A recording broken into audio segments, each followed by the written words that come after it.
Have before us the opportunity to forge for ourselves and for future generations a new world order, a world where the rule of law, not the law of the jungle, governs the conduct of nations. When we are successful, and we will be, we have a real chance at this new world order, an order in which a credible United Nations can use its peacekeeping role to fulfill the promise and vision of the UN's founder. He was the founder of the America Society, an organization that promotes inter-American cooperation. He helped found the Trilateral Commission. For 15 years, he served as the chairman of the Council on Foreign Relations and a member of the Advisory Council of the Bilderberg Conference.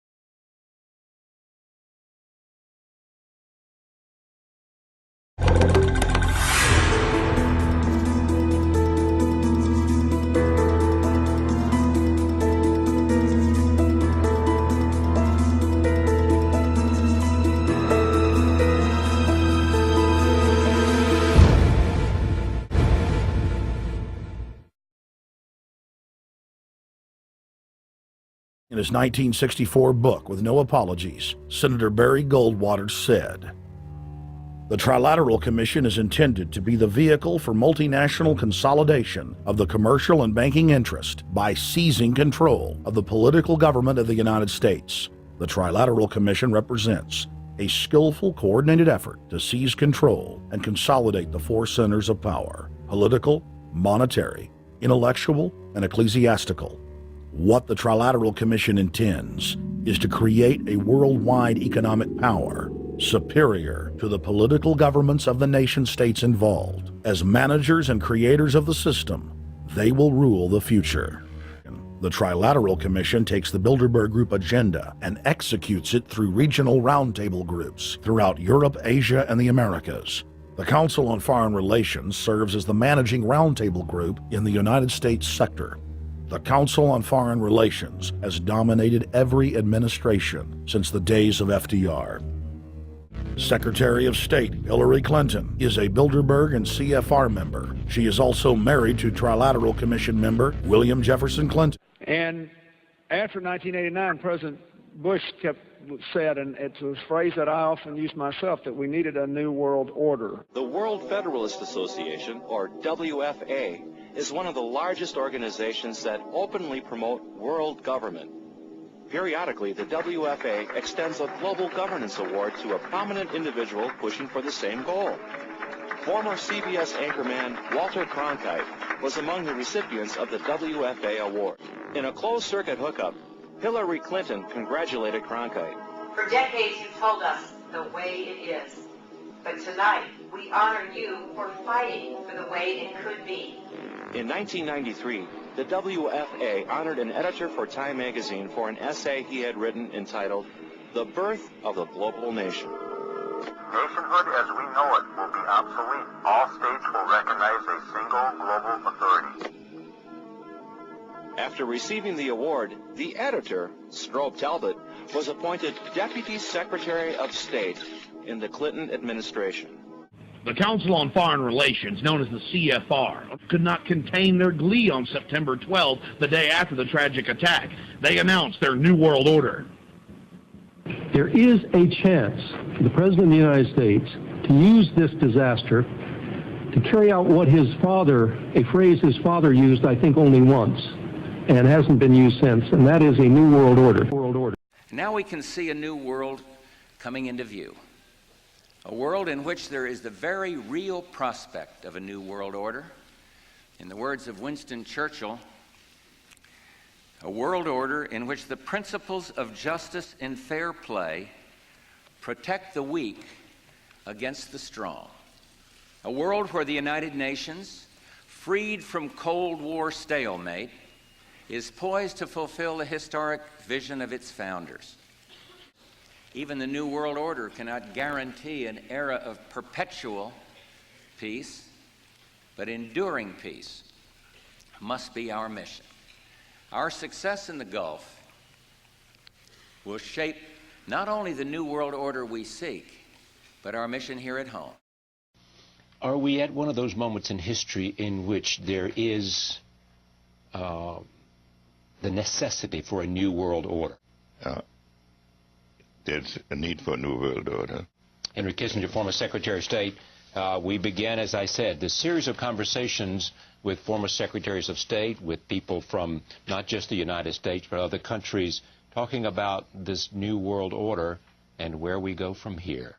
And Henry Kissinger, who gave Barack Obama his first job out of college, told national television that the economic collapse was a great opportunity to bring in the New World Order. He went on to say that Barack Obama was the perfect person to sell it to the world. But he can give a new impetus to American foreign policy, partly because the reception of him is so extraordinary around the world. I think his task will be to develop an overall strategy for America in this period when really a new world order can be created. It's a great opportunity. It isn't just a crisis. Are you confident about the people President-elect Obama has chosen to surround him? Because he does not have a great deal of experience. No, he has appointed an extraordinarily able group of people in both the international and financial field. Secretary of the Treasury, Timothy Geithner, Bilderberg Group and Trilateral Commission member. Secretary of State Hillary Clinton is a Bilderberg and CFR member. She is also married to Trilateral Commission member William Jefferson Clinton. Ambassador to the United Nations Susan Rice, Trilateral Commission. National Security Advisor General James L. Jones, Bilderberg, Trilateral Commission, and CFR. Special State Department Envoy Henry Kissinger, Bilderberg Group, Trilateral Commission, and CFR. Obama Presidential Advisor Alan Greenspan, Bilderberg Group, Trilateral Commission, CFR. Chairman, Economic Recovery Committee, Paul Volcker, Bilderberg Group, Trilateral Commission, Council on Foreign Relations. Secretary of Defense Robert Gates, Bilderberg Group, Trilateral Commission, CFR. State Department Special Envoy Richard Haass, Bilderberg Group, Trilateral Commission, and President of the CFR. This is Lou Dobbs Tonight. News, debate, and opinion for Tuesday, March 3rd. Live from New York, Lou Dobbs. Good evening, everybody. President Obama and British Prime Minister Gordon today calling for a new world order to tackle our global economic crisis. President Obama said globalization can be an enormous force for good. A meeting of the U.S. President and British Prime Minister used to mean talk of war and peace. But it's all about the global economic meltdown now. Brown desperately needs President Obama to help Great Britain deal with the financial crisis. As far as the common interests that we're pursuing, look, there is the possibility in the next few months of a global New Deal that will involve all the countries of the world. So, in conclusion, ladies and gentlemen, a new world is emerging. It is a new world order with significantly different and radically new challenges for the future. A big thing that's going to happen in London at this G20, and then they're hiding it, they're camouflaging it, they're not talking about it. Coordination of international regulation. What they are going to do is to put our Fed and our SEC under the control, in effect, of the IMF. Oh, come on. You believe they'll do this? That's what was in the draft agenda. They call it coordination of regulation.